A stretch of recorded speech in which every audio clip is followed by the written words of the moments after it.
Welcome everybody. Welcome everybody to the webinar. Everybody's hopping in the room right now. My name is Bradley Sutton. I'm the Director of Training and Chief Evangelist here at Helium 10. And I'm joined today by Mounir from Thrasio. Mounir, how's it going? Fantastic. I'm excited to be here. And hello to all your audience. Excellent, excellent. Good to have you here. Have you ever heard of a Chief Evangelist before? Every time I've been that for a while, and every time I say it, it still sounds a little bit funny. It's a great title. Speaking of titles, your title is you're the Chief Supply Chain Officer. It sounds a little bit more professional, a little bit more cool than mine, but Chief Supply Chain Officer at Thrasio. And for those who don't know, Thrasio just was all over the news recently. And if you guys follow e-commerce news, they had a $1 billion pre-money valuation, which makes it the fastest U.S. company ever to reach that status, which is, guys, that's in pretty elite territory. And Mounir, what your role there is as the Chief Supply Chain Officer is, you've built, led, and scaled multi-billion-dollar global supply chain organizations across several industries. Not just this industry here, but right now, what you're currently doing is very applicable to our audience out there who are mainly Amazon sellers. Because can you tell people just a little bit about what Thrasio is and how you guys got to this billion-dollar valuation? Thrasio started from the idea that there are a lot of entrepreneurs out there that are very talented, and they have done tremendous things for their brands, and also from a market perspective, when they reach a certain level of growth, they would need partners to take them to the next level. Amazon has created tremendous opportunities for sellers, for brands, for micro brands, actually, or for private label brands to flourish and to grow. And just we are trying to find an arbitrage opportunity, and by creating opportunities for those sellers to sell their brands when they reach a level where they cannot grow it further, and also utilize Amazon as a lever to further develop the ecosystem for third-party sellers. So basically, we acquire brands, we grow them, and we operate them at the highest level, so that we can get synergies and grow the market. That's great. That's great. I had one of your colleagues on the Serious Sellers podcast a few months ago. It was quite intriguing to look at what you guys, look for in an Amazon business, and then how you guys grow it from there. Very unique in the industry and very, very interesting. So, guys, if you missed that episode, make sure to go back and find that episode on the Serious Sellers podcast. Now, the one thing that's cool about running a business model like you guys have is you're going through the same kind of things that any, an Amazon seller of any level, except you see the whole spectrum, because you're not just running one business or one brand, but you've got countless brands and a lot of different, businesses at different stages. Some maybe have been around for 5-6 years. Others maybe were newer in the last year or two. So you guys have a unique kind of perspective on, especially, we're going to be talking today about like inventory management and supply chain, which is of course your specialty, but I know we're going to get some really good insight. So just the first thing I wanted to just, start off with was, you're one of the top 25, Thrasio, top 25 Amazon sellers, right now in the space. So, you've got a lot of infrastructure and experience. What's the number one thing would you say that you're challenged with when it comes to inventory and supply chain? If you were just to pick one thing, I know that you could probably talk about 10 different things, but what's the number one thing? Absolutely. So let me step back and just Amazon, as I said, has created tremendous opportunities for sellers, and the access to a lot of customers, and a lot of infrastructure and operational efficiency that probably no other company has created such infrastructure.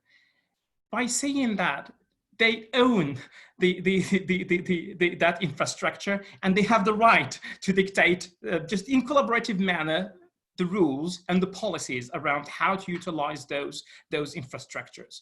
One way that they are making it clear when using their fulfillment center, they don't want these fulfillment centers to be utilized as storage facilities. They want them to be utilized as fulfillment centers.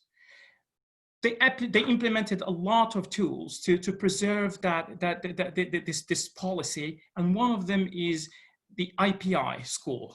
The IPI score is I think everyone here in the Amazon ecosystem is familiar with the tool. And one of the key areas of the IPI is the sell-through. The sell-through is the sales velocity, how many items are sold. When you look at how the IPI is calculated, you will see that it is a direct correlation to your historical sales. When we go back to the idea, the fundamental idea about our company is to grow brands beyond what they were doing historically. You can see here the challenge, how to continue growing the brands while your major partner with Amazon is looking historically. So if we are, for example, doing X and we would like to do 3X in terms of inventory management, Amazon might penalize us for having so much inventory because they don't look forward. They don't know about our plans. They know about the historicals and the numbers that they see in their platform. So the challenge becomes how to grow the brands while just maintaining healthy accounts and also not jeopardize the future of the brand, because if we cannot grow the brand, that's against why we acquired the brands in the first place.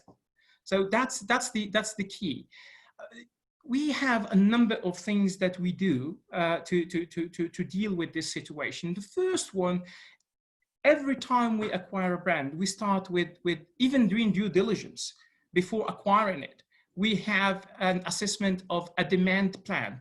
We look at the brand, we look at the market, and we say, this brand is doing this SKU, or this ASIN is doing X. This ASIN might do 2X or 1.5X in the next 3 to 4 months. So let's build a demand plan on that basis, and that demand plan should be flexible. It's a living document that we are developing.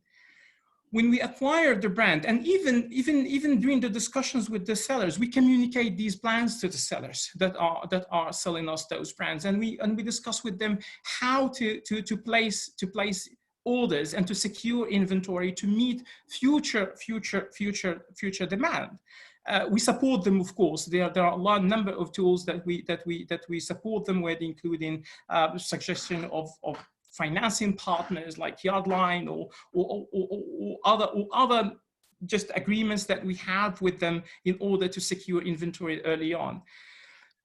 One thing that we do is we look at historicals as well, and we try to determine a level that will not create any issues for the IPI. For example, 60 days, 8 weeks to 12 weeks of inventory in Amazon you will not be penalized for that. Having 6 months of inventory, you start being penalized for that. When you send that amount of inventory first, and you do all the things that you are doing to grow the brand, you are creating a higher sales velocity, and you are impacting the sales through calculations. When we are shipping inventory, and we will get to this point, I think, later on, how to use 3PLs to manage inventory. This is key. So sending inventory to a combination of sending directly to Amazon fulfillment centers and to 3PL, so that once you create higher velocity and you are allowed to send more inventory, you continuously replenish your fulfillment centers, and you are kind of, after 6 months, you normalize what would be your limit. So you get higher and higher and higher and higher without harming your IPI score. So that's one area that what we do. The second thing is, when we acquire a brand, we acquire a number of SKUs, and not all of them are created equal. There are some that are hero SKUs, and there are some that are less profitable or less attractive or less aligned with our strategy. So we do a portfolio rationalization of products. So what we call continue, discontinue process. And we need to make sure that we treat the products that are just the hero SKUs in a completely different manners than the slow movers and the items that we see that they will be just clogging the account, will be killed, so that we can preserve the account and the growth of the brand without harming inventory levels. We do also a number of things upstream with the suppliers. One of them is, for example, if someone has a slow moving items, it's really a wise idea to minimize the MOQs, minimum order quantities, for those. Regardless whether a 3PL will be used or not, or you will be sending directly to Amazon.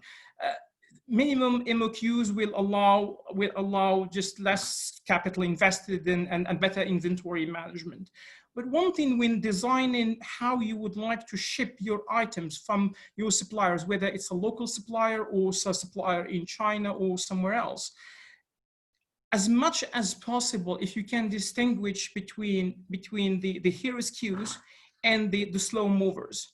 If you send a mix of them and in one container, sometimes it makes a lot of sense economically, but if you pay a little bit more and send the items that you are sure that will be sold anyways, separate from the items that will be slow movers, or they can cause an issue going forward, that's extremely helpful. In conjunction of sending to 3PLs as well, items that the sellers are not sure that they will be selling. So the shipment rationalization is a key component as well. The fourth items that can be done is the utilization of FBM or SFP,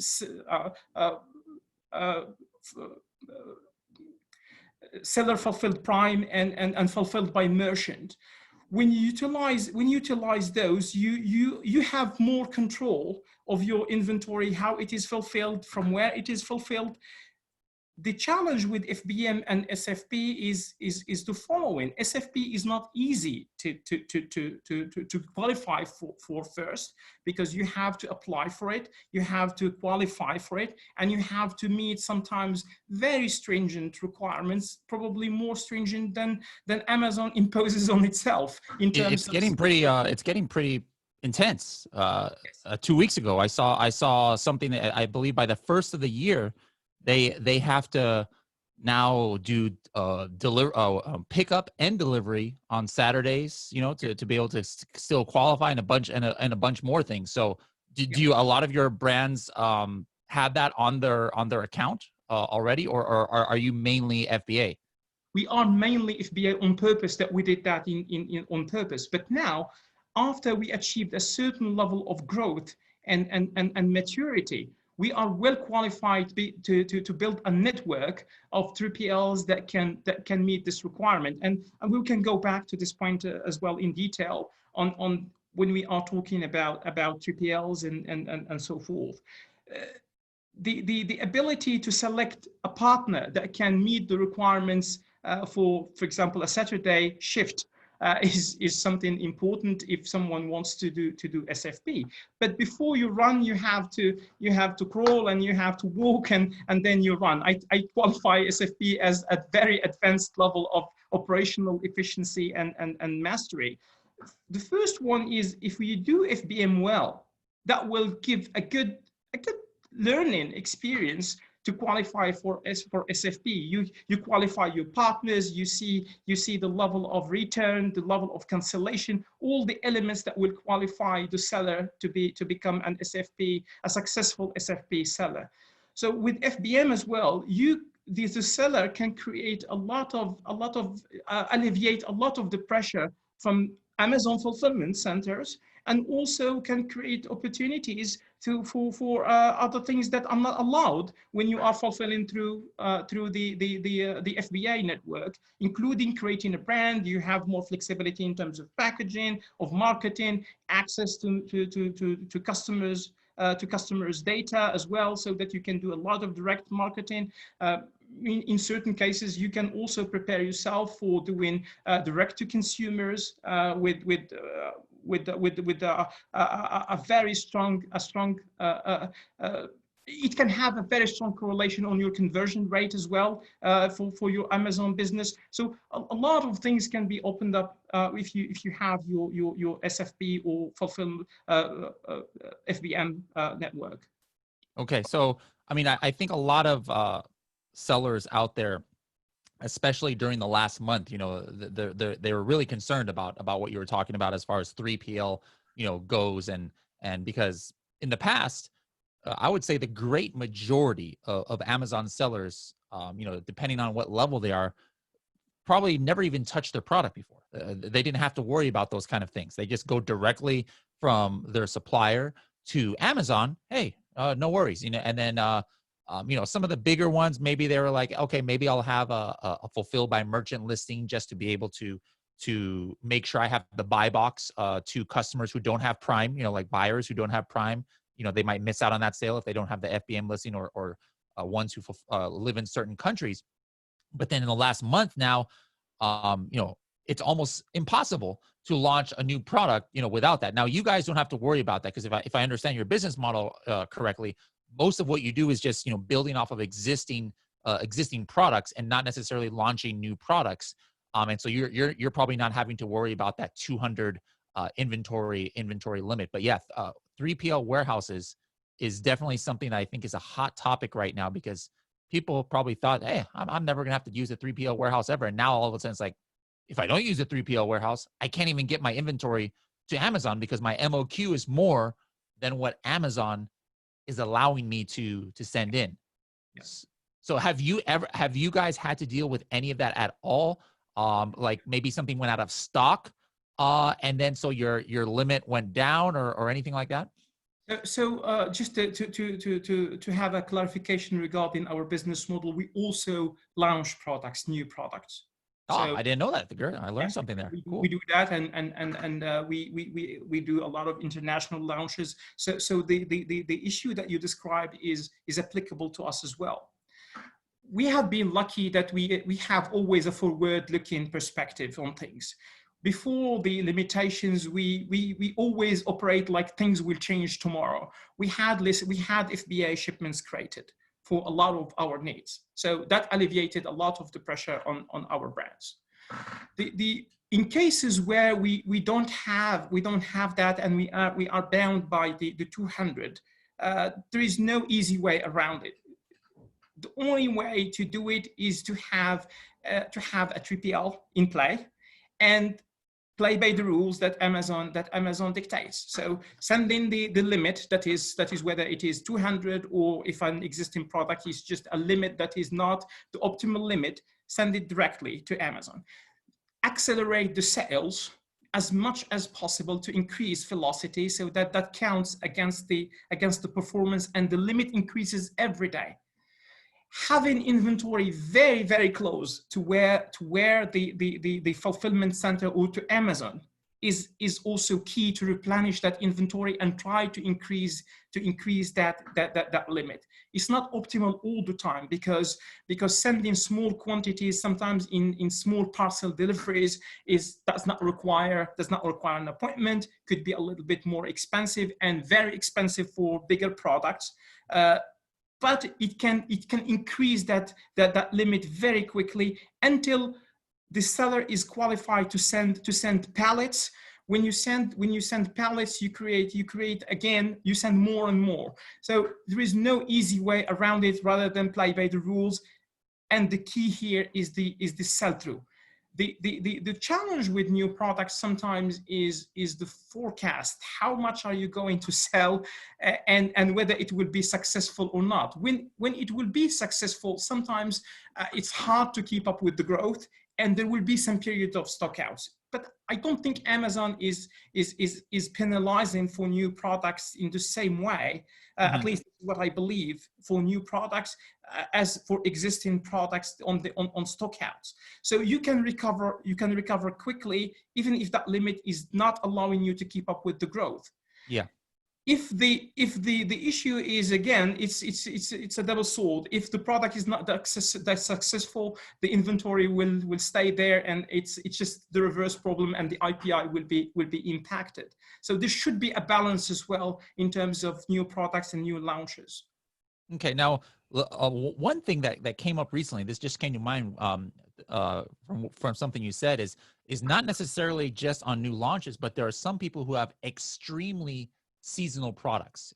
You know, like a calendar, for example. You know, that's it's pretty much only going to be sold in November and December, or holiday related products. You know, like Christmas tree ornaments or something. So it's not a new launch. You know, it's probably an existing ASIN that scales up, but literally in November and December, you know, volume is 10 to 100x, you know, what it normally is. So on those products, they might have one of those, 200 inventory limitations, right? So I'm not sure if any of your companies have that, but have you guys projected how to deal with that? So again, we're not talking about a new launch, but a product that you expect, or you have history of selling like 300 to 500 units a day or something crazy like that come November, December, but throughout the rest of the year, it's only selling like 1 or 2 a day. So you have a strict inventory limit. How do you ramp up so that you can send enough inventory in to meet that demand that's coming?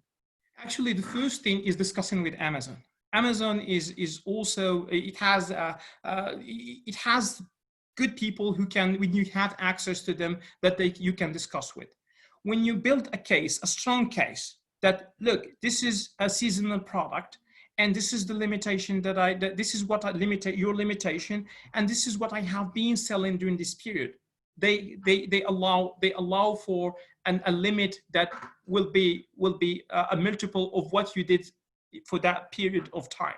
So there is a treatment for seasonal products. In case this is a new seasonal product, that would be the same issue. If there is no, again, Amazon systems and algorithms are based on historicals. If you have history and you can use the data and interpret it well and put forward a case that can help, there is a path forward. Unfortunately, if this is a new seasonal product that is coming out the first time, there is no way around the limitation that has imposed, and increasing the sales velocity is one way. But utilize the data that is there, build your case, and try to speak to someone who can understand and make the analysis, and there will be some solutions there. Okay. All right. So like I said, guys, at the beginning, it doesn't matter. This is a $1 billion company compared to you guys. You're selling $1,000 a month. They're dealing with the same issues that you guys have to. So, Amazon's not picking on you. Everybody has to deal with these inventory issues. But of course, as we reported on the weekly news, it's very promising to hear some of these figures about Amazon saying how they're going to be expanding their warehouse space by 50%. Hopefully by the end of the year. And who knows if that JCPenney or Sears deal goes through, they'll get millions of square foot. And I'm sure these inventory restrictions will be eased as the year, as we get into Q4. Now, just switching gears a little bit, I want to go back to something we started talking about, about how you guys acquire a lot of businesses, a lot of Amazon accounts. Now, in some of your experience with this, I'm sure the sellers are sharing with you the model that they used on how they forecasted their inventory and things like that. So, what have you noticed? I would say that like maybe is a problem where you're like, wow, there's definite room for improvement here. I can't believe you guys have been doing this. We're definitely going to change this. Or what's one of the things that you changed as far as forecasting goes when Yeah. you take over a brand? Yes. So first of all, when you mentioned what the sellers have been doing, one thing that I would recommend to anyone, have a forecast. Sometimes there is no forecast.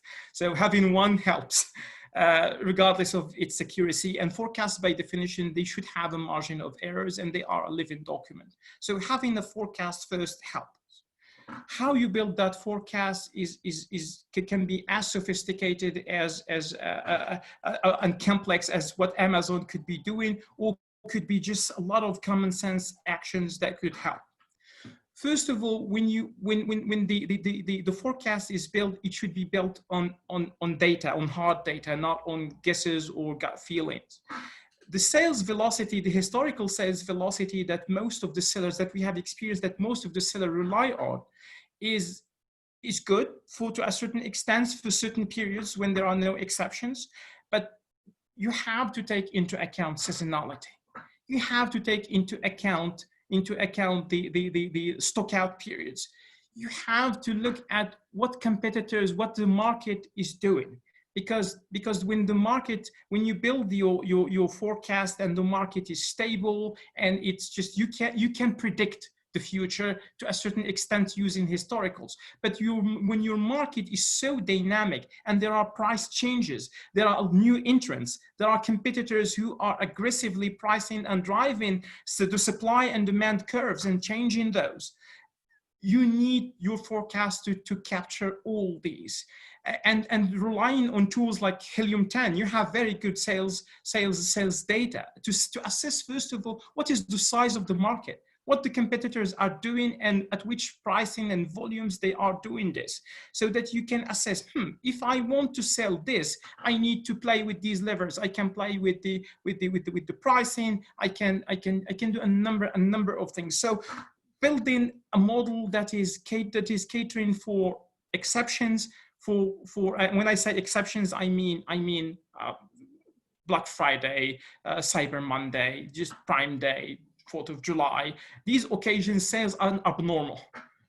And when incorporating those into the model, we have seen some overstatements or understatements of those periods of stockouts, competitors. All these needs to be taken into account.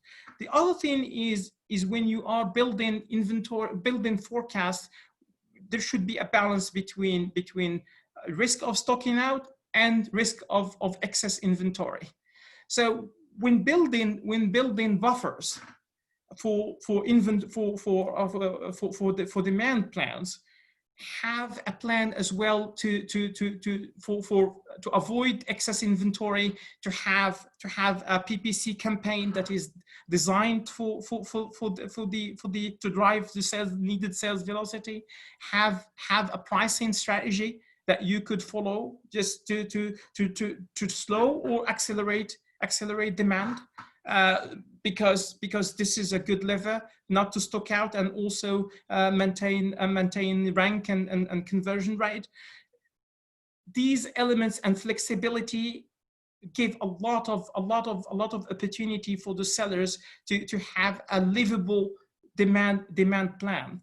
The other thing is the competitive landscape. This is extremely important because if you have a new entrant that is dropping price to a certain level, that is eating up your market share, you have to have a strategy in place so that if you drop the price as well, your inventory can follow that demand as well. Again, we will go back again to 3PLs. 3PLs can play a major role in building that buffer and keeping it in a place where, even if you end up with an excess inventory, it is not as expensive as doing a removal order from Amazon, which is very expensive and pricey, and also operationally challenging because it takes time to get that inventory removed to get back to your 3PL. And then you can't send inventory back for a time if you do that, right? Actually, you can do that in two occasions. If you are doing removal orders during promotional periods where it's free, you cannot send inventory for 3 months, or if you don't fall below Yeah. the Yep. 90 days of historical sales again. So it's all about historicals. So it's much cheaper. It's not good to have excess inventory for anyone, and because you are misusing your capital that you could use to do other things, other useful things. But it's less dramatic than having it inside Amazon. Having it as well close to 3PLs will allow you to quickly replenish your inventory. The other thing is, a lot of sellers, they rely a lot on historicals. So historicals are good for certain types of products, but again, I will emphasize this, is just forward-looking views of the market can play can make this a success or a failure for when building a forecast. This is the main. Well, speaking of forecasting, I wanna go over something real quick. We have still some questions I want to get through, and then there's some questions that the audience has. We only got about 15 more minutes here, but forecasting, like you just said, very important. But somebody just joined the broadcast right now, and I recognize her name, and I know she had a new launch. It was her first product, and she ran out of stock because she wasn't sure exactly how it would sell. So this is something that a brand new seller like them, or a multi-million-dollar person who's expanding the brand will have to face. And it's all right. I do the research.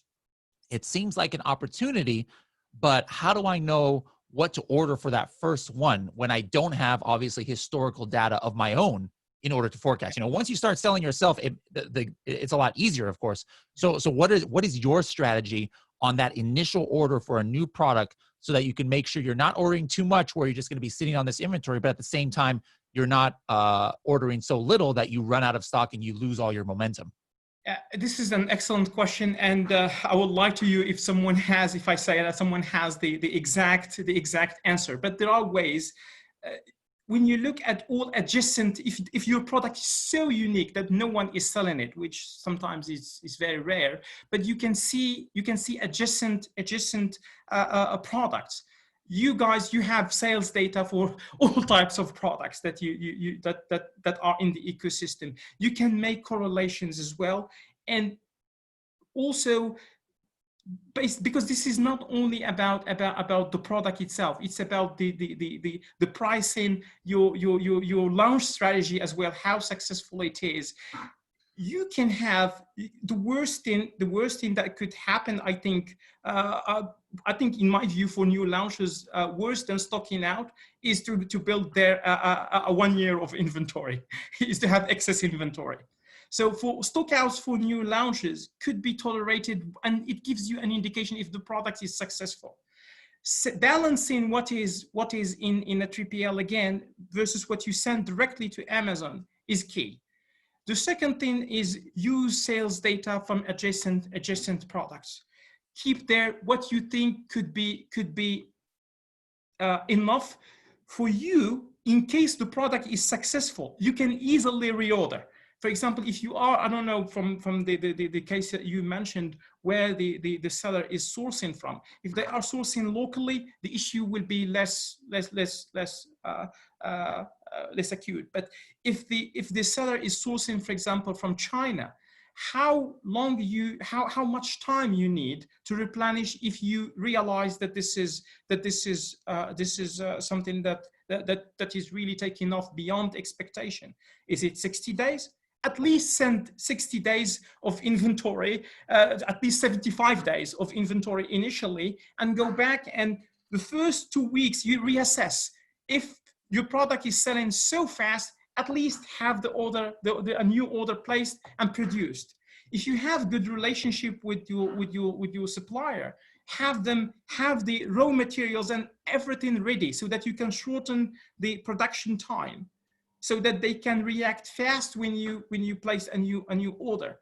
But the key here is to allow yourself enough time, if the product in the first days or the first week is successful, to replenish quickly.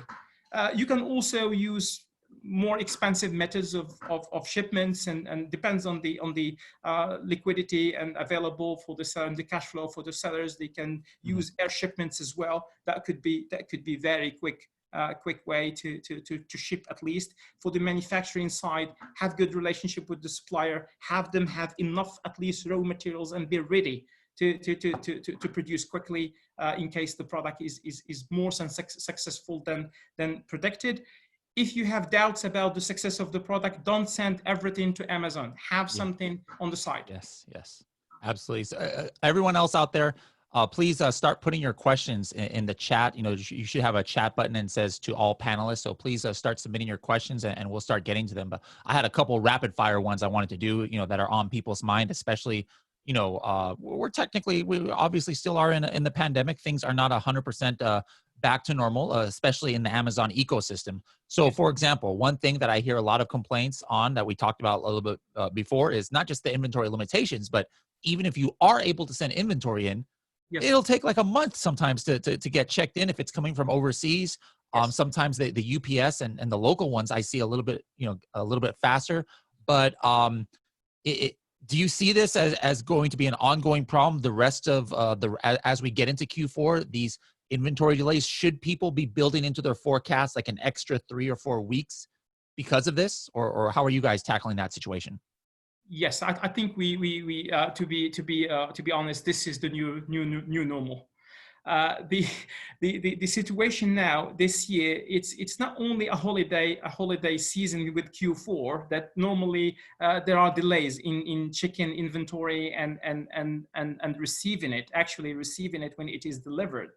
But this year, with the delay of Prime Day, there will be an early holiday season, and demand will be and you will have Prime Day and you will have Black Friday right afterwards. So there will be a lot of delays in chicken the inventory.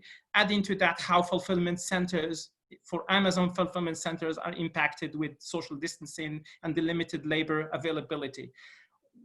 There are certain things that at least they are common sense that needs to be followed to help alleviate with that. One of them is ask for an appointment as early as Amazon allows it. If it is 21 days for something coming from abroad, ask your freight forwarder to request that appointment early on. If you are sending full container load, as much as possible, try to send a palletized good instead of floor loaded containers.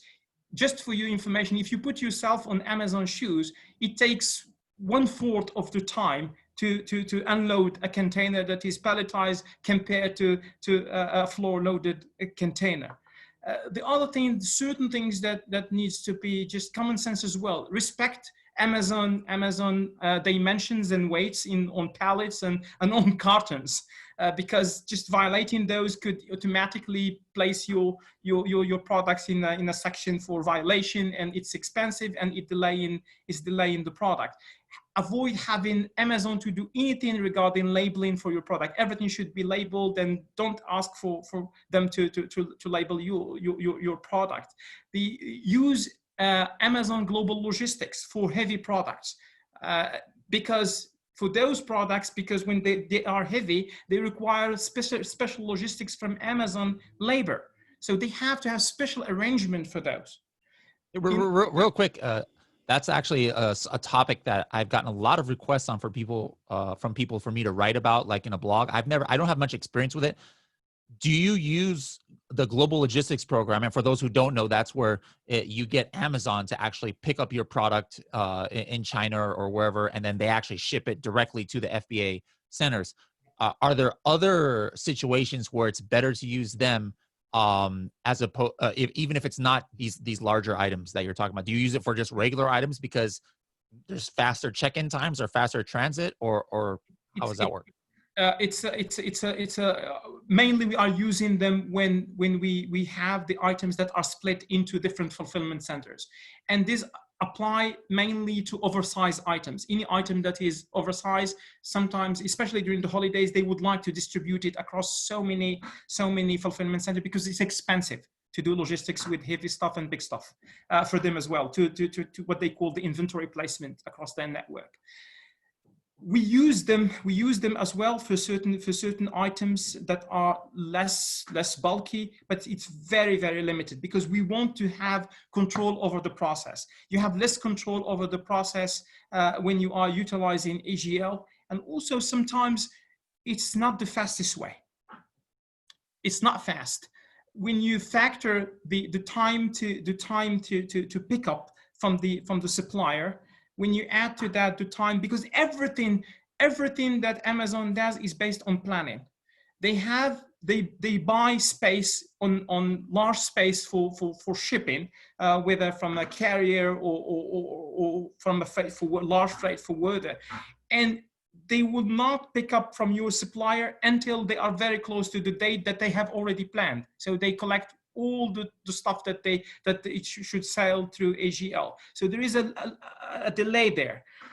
When things arrive into the US or wherever they are, it goes fast, but there is a delay in terms of pickup, and they are waiting as well for the next vessel. This could be balanced with you go in and asking for an appointment yourself, but definitely it's the cheapest. It's one of the cheapest way to move heavy items and oversized items.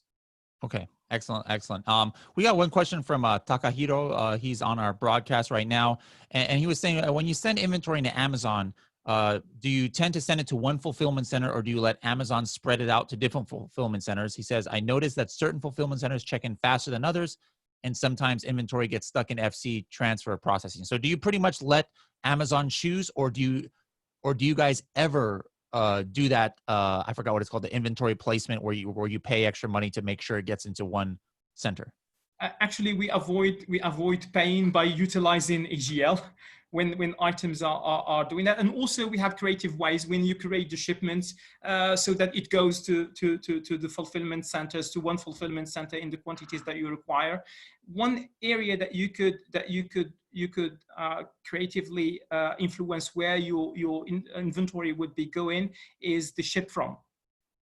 As long as you are not using a partner that actually go into the fulfillment center where you will be picking up, you can utilize addresses of 3PLs that will allow you to check in into areas that are checking in faster, or they have less constraint, or they have less operational overload. That's one area that you could do, but we avoid paying the placement fee unless there is no way around it. But in general, there are ways the way that you create your shipment and the way that you use the ship from is essential as well. Okay, excellent information.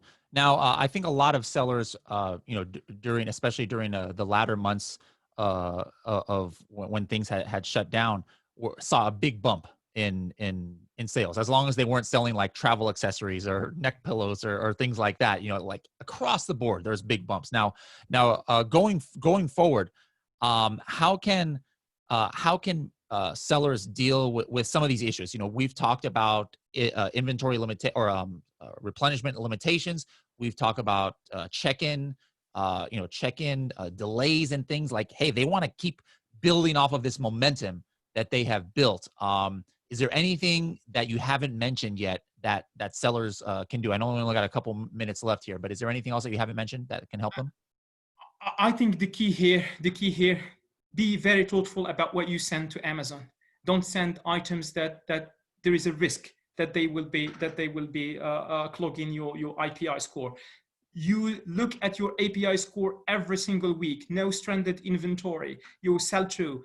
Maintain a good stock level for your hero SKUs. Utilize 3PLs. 3PLs are key now in this game to be utilized as a buffer and as a quick way to replenish. Be realistic when making demand plans, because something that have seen a spike can go back to normal. So you don't want to be stuck with a lot of excess inventory, because that was your demand was based on an exception. So those are the elements, the very basic but very essential, that the sellers are following those. Okay, excellent. Well, Mounir, thank you so much for joining us. You've brought a lot of valuable information, to us. Uh, I think, like I said, I saw names I recognize on this broadcast who were very new sellers, and some that are 7-figure sellers. And the interesting thing about the Amazon ecosystem is that the same issues that one group is dealing with, the other group is dealing with. So your insights have been beneficial for everybody. So if people want to find out more about your company and what you guys do apart from that podcast, how can they find you guys on the internet directly? Absolutely. So Thrasio.io.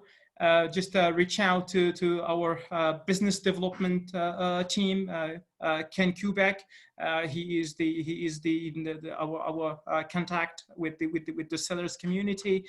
Just to reach out to me and to anyone, and we will be very happy to answer your questions, or to consider your brand as well to be part of Thrasio's family. So it has been a real pleasure, Brad, to speak with you and to speak to your audience. Thank you for having me. All right.